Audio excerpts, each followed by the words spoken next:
Hi, my name is Saurabh and I'm a product engineer here at IRISO. We are a connector manufacturing company based out of Japan, and we have a sales and engineering office here in Metro Detroit in Michigan.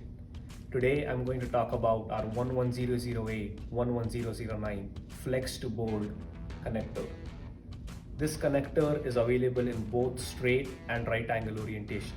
The feature about this connector is it has a positive locking on the sides, which helps the assembly, and this ensures a high retention force, which implies it has a higher contact reliability. Advantage of this connector is it has a lower weight as compared to a normal wire to board connector because the wire harness is replaced by a flex cable. Other advantage is this saves space because the cable is now thinner as compared to a wire.